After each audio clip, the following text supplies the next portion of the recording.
India TV YouTube channel को subscribe करें और बेल आइकन दबाएं। मुकेश अंबानी के घर के बाहर बारूद से भरी गाड़ी किसने खड़ी की थी? साजिश के पीछे कौन है, ये मिस्ट्री अब और उलझ गई है। अब इसमें बड़ा ट्विस्ट आ चुका है क्योंकि स्कॉर्पियो मालिक की डेड बॉडी मिली है। अंबानी के घर के बाहर जिस गाड़ी में जिलेटिन था, उसके मालिक की लाश मिलने से हड़कंप मचा हुआ है। मनसुख हिरेन की डेड बॉडी पुणे के क्रीक में मिली है। मतलब ये दलदली इलाका होता है जो समुद्र के किनारे होता है। इनके मुंह में 5 रुमाल ठूसे गए थे। पुलिस सुसाइड के एंगल से भी जांच कर रही है, लेकिन पत्नी का दावा है कि मनसुख की हत्या की गई है और मामला अब और पेचीदा हो गया है। बड़ी बात यह है कि मनसुख हिरेन इस केस के अकेले गवाह थे। ऐसे में अब इस साजिश के तार कैसे सुलझेंगे, इसे लेकर बहुत बड़ा सस्पेंस खड़ा हो गया है। फिलहाल महाराष्ट्र सरकार ने मामले की जांच एटीएस को सौंप दी है। मनसुख की मौत की मिस्ट्री को लेकर कई सवाल खड़े होते हैं। सबसे पहले आपको बता दें कि दरअसल परिवार का दावा है कि मनसुख बुधवार को घोड़बंदर के लिए निकले थे। वो किसी अफसर तावड़े से मिलने गए थे, लेकिन उनकी बॉडी घोड़बंदर से 15 किलोमीटर दूर ठाणे के क्रीक में मिली। उससे भी ज्यादा हैरानी की बात यह है कि मनसुख की मोबाइल का लास्ट लोकेशन विरार में मिला है, जो कि ठाणे से करीब 25 किलोमीटर की दूरी पर है। ऐसे में सवाल यह है कि जब बॉडी ठाणे में मिली तो मोबाइल विरार कैसे पहुंचा? मनसुख की मौत के बाद यह पूरा मामला बेहद सनसनीखेज हो गया है। पुलिस ने इस पूरे मामले में सिक्योरिटी अलर्ट की है। मुकेश अंबानी के घर के बाहर सुरक्षा बेहद टाइट कर दी गई है और संवाददाता राजेश कुमार ने वहां से एक रिपोर्ट भेजी, आपको पहले दिखाते हैं। मनसुख हिरेन की मौत ने अंबानी परिवार के घर के पास से विस्फोटकों से लदी मिली स्कॉर्पियो गाड़ी की गुत्थी को और भी उलझा दिया है। मनसुख हिरेन का शव ठाणे क्रीक में शुक्रवार सवेरे 10:30 बजे मिला था। परिवार ने बताया है कि गुरुवार देर रात वो निकले थे। उन्होंने कहा था किसी साहब से मिलने जा रहे हैं और वो आए दिन इसी तरीके से क्राइम ब्रांच के अफसरों से मिलने बेवक्त जाते थे। गुरुवार की देर शाम भी वो गए। शुक्रवार को भी जब वो नहीं लौटे तो परिवार ने पुलिस थाने में शिकायत दर्ज कराई। तब मामला सामने आया कि मनसुख हिरेन की मौत हो चुकी है। शव जब मिला तो शव के मुंह से, यानी कि मनसुख हिरेन के मुंह से 5 रुमाल भी मिले हैं। यही वजह है कि ये मौत जो है वो फिलहाल संदिग्ध है। पुलिस ने एडीआर ज़रूर दर्ज किया है, लेकिन हत्या हुई है या फिर उन्होंने आत्महत्या की है, इसकी जांच होनी अभी बाकी है। इन सब के बीच में इस पूरे मामले की जांच महाराष्ट्र एटीएस को सौंप दी गई है। पहले मुंबई क्राइम ब्रांच इस मामले की जांच कर रही थी, लेकिन जांच टीम पर भी गंभीर सवाल उठे हैं। राजनीतिक पार्टियों ने सवाल उठाए हैं कि जो शख्स इस जांच टीम को लीड कर रहा था वो शख्स मनसुख हिरेन को पहले से जानता था, यानी कि साल 2020 से ही जानता था। और यही वजह है कि जांच टीम भी जो है वो संदेह के घेरे में आ गई है। मनसुख हिरेन की मौत, संदिग्ध मौत के बाद से ही एंटीलिया के बाहर भी सुरक्षा जो है वो चाक चौबंद की गई है। 25 फरवरी को एंटीलिया से महज 200 से 300 मीटर की दूरी पर स्कॉर्पियो गाड़ी मिली थी, जिसमें जिलेटिन स्टिक्स रखे हुए थे। उसमें एक धमकी भरा पत्र भी रखा गया था, जिसकी जांच क्राइम ब्रांच कर रही थी, लेकिन क्राइम ब्रांच के हाथ अब तक खाली हैं।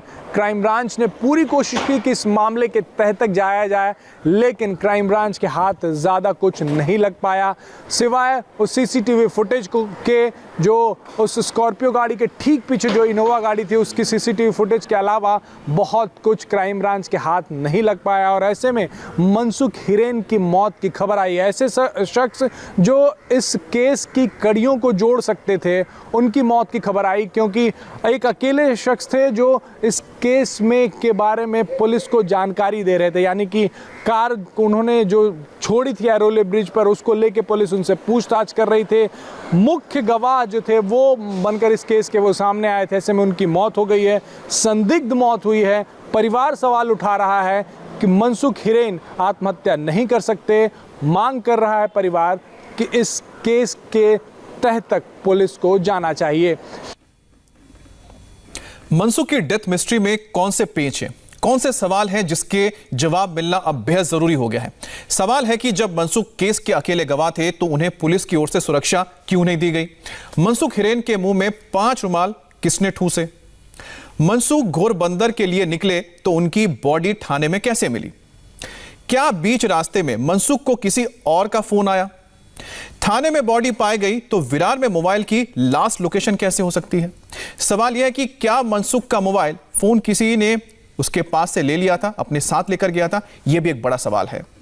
पुणे के जिस क्रीक से मनसुख हिरेन की डेड बॉडी मिली, वहां इंडिया टीवी के रिपोर्टर राजीव सिंह पहुंचे। सबसे पहले वहां पर पहुंचकर उन्होंने जांच अधिकारियों से भी बातचीत की और जानने की कोशिश की आखिरकार जो कई सारे सवाल खड़े हो रहे हैं उसके पीछे क्या है। तो आपको ये रिपोर्ट दिखाएंगे, लेकिन हमारे साथ इस वक्त नम्रता जुड़ गई है, मेरी सहयोगी है। नम्रता, इस वक्त आप मनसुख के घर के बाहर मौजूद है, उनके परिवार के लोग भी वहां पर हैं, उनसे बात कीजिए कि आखिरकार उनके पास क्या जानकारी है कि उनके जाने से पहले क्या बातचीत हुई थी, लास्ट में क्या रहा था। जी अमित, मैं मनसुख हिरन जो है उनके घर के नीचे मौजूद हूँ। मनसुख हिरन जिनकी लाश जो है कल पुलिस ने खाड़ी से बरामद की है। मनसुख हिरन के रिश्तेदार सलील जी मेरे साथ हैं। सलील जी, एक लेटर भी सामने आया है जो उन्होंने मुख्यमंत्री को लिखा था, कमिश्नर ऑफ पुलिस को लिखा था कि वो मानसिक तौर पर परेशान है। तो इन सारी चीज़ों को लेकर और इस तरह उनकी जो लाश सामने आई है, उनके मुँह में रुमाल ठूसे गए थे, उसको लेकर क्या कहना है आप लोगों का? मेरा तो इतना ही कहना है कि ये एक धार्मिक परिवार है, संस्कारिक लड़का था और ऐसा कोई कदम वो नहीं उठा सकता है। और जहाँ तक लेटर की बात है और जो हमने मीडिया पर विजुअल्स देखे हैं, उन विजुअल से लगता है कि मुंह में रुमाल थे। बाकी वो कभी आत्महत्या नहीं कर सकता है क्योंकि पुलिस को बराबर सहयोग दे रहा था। आपकी आखिरी बात उनसे कुछ हुई थी क्या? मानसिक तौर पर परेशान थे वो? उससे जब बात होती थी तो वो बोलता था कि मैंने कुछ गलत नहीं किया है, पुलिस वाले मुझे बुला रहे हैं, मैं बार बार जाता हूँ, वहाँ 5-6 घंटे बिठाते थे, लेकिन वो हमेशा सहयोग देता था। ऐसा कभी लगा नहीं। और सुसाइड करने का कारण हो ही नहीं सकता है। गाड़ी चोरी हुई थी, गाड़ी की रिपोर्ट उसने लिखा दी थी, पुलिस अपना काम कर रही थी, उसको बुला रहे थे तो वो बराबर सहयोग दे रहा था। उसके बाद ये सुसाइड करने के बाद गले नहीं उतरती है। मैं महाराष्ट्र को लेकर क्या बताया था सलील जी ने? क्या पुलिस बार बार बुलाती थी, पूछताछ करती थी? नहीं, जांच के समय पुलिस का दायित्व होता है कि बुलाए बराबर और जाते हैं, इसमें कोई शक नहीं है। मेरा महाराष्ट्र प्रशासन और केंद्र शासन और पुलिस से पूरा भरोसा है कि इस प्रक्रिया को अंतिम न्याय तक दिलाने का, एक पीड़ित परिवार को न्याय तक दिलाने की कार्यवाही सरकार करेगी। और मेरी सबसे गुजारिश है कि ये जो आत्महत्या का मामला जिस ढंग से उठाया गया है, कहीं न कहीं कुछ न कुछ गड़बड़ है, उसकी जांच की जाए। जी, तो जिस तरह मनसुख हिरन के रिश्तेदार सलील बता रहे हैं कि भले उन्होंने मुख्यमंत्री और कमिश्नर ऑफ पुलिस को एक लेटर लिखा था जिसमें सवाल आप पूछ लें, अगर वो आपके साथ है मानसिक तौर पर। हाँ, उनसे एक सवाल ये भी पूछे अगर चले गए वो। फिलहाल जो है जी तो उनकी जो परिवार से आपसे बातचीत हुई थी उसके बारे में जरा बताइए हमें। जी, मनसुख हिरन की पत्नी ने कल खुद मीडिया के सामने आकर अपनी बात रखी थी। उन्होंने साफ तौर पर ये कहा कि उनके पति किसी भी तरह मानसिक तौर पर परेशान नहीं थे और वो आत्महत्या बिल्कुल भी नहीं कर सकते। उनकी जो वाइफ हैं विमला हिरन, उन्होंने ये बताया था कि तकरीबन 8:30 बजे वो घर से निकले थे। ये कहकर निकले थे कि कोई कांदीवली क्राइम ब्रांच के ऑफिसर हैं तावड़े, वो उनसे मिलने जा रहे हैं, रूटीन जाँच के लिए बुलाया गया है, पूछताछ के लिए बुलाया गया है। तो ऐसे में वो तकरीबन 8:28 पर अपनी घर से निकली, जिसका सीसीटीवी फुटेज भी हमने आपको दिखाया। लेकिन सवाल ये है कि ज़्यादातर वो आसपास अगर जाया करते थे तो उनके पास खुद की गाड़ी है, खुद की बाइक है, उसका इस्तेमाल करते थे। उस दिन ऐसा क्या हुआ कि उन्हें ऑटो से जाना पड़ा। उसके बाद घोड़बंदर की तरफ जब वो निकले तो उसके बाद उनका फ़ोन भी बंद आ गया। उनकी वाइफ ये भी बताती हैं कि उन्होंने तकरीबन कई बार उनके फ़ोन को ट्राई किया, रिश्तेदारों ने भी फ़ोन लगाया, लेकिन उनका फ़ोन नहीं लग रहा था। जिसके बाद जो है नौपाड़ा पुलिस स्टेशन में उनकी गुमशुदगी की शिकायत दर्ज करवाई गई, लेकिन पुलिस ने तब शिकायत नहीं ली। रात के 2 बजे जाकर पुलिस ने शिकायत दर्ज की। तो ऐसे में पुलिस के रवैये पर भी लगातार सवाल उठता है और उनके परिवार की लगातार यही मांग है कि जो जांच है वो निष्पक्ष हो। जो मनसुख हिरन है, उनके जो रिश्तेदार हैं, ज्यादातर वो ये कह रहे हैं कि एनआईए से जांच करवाई जाए, क्योंकि मुंबई पुलिस के रवैये को लेकर लगातार बात है नम्रता, जब परिवार को लगता है कि उनका जो घर का आदमी है, जो शख्स है जो सुसाइड नहीं कर सकता है, उसकी बॉडी भी संदिग्ध हालत में मिले तो उसकी तो जांच होनी चाहिए। सिर्फ उसको सुसाइड के तौर पर तो नहीं देखा जा सकता है। नमस्ते, मैं हूं मीनाक्षी जोशी। वीडियो और खबरों से अपडेट रहने के लिए India TV YouTube channel subscribe करें, बेल आइकन दबाना ना भूलें। जुड़े रहें इंडिया टीवी के साथ।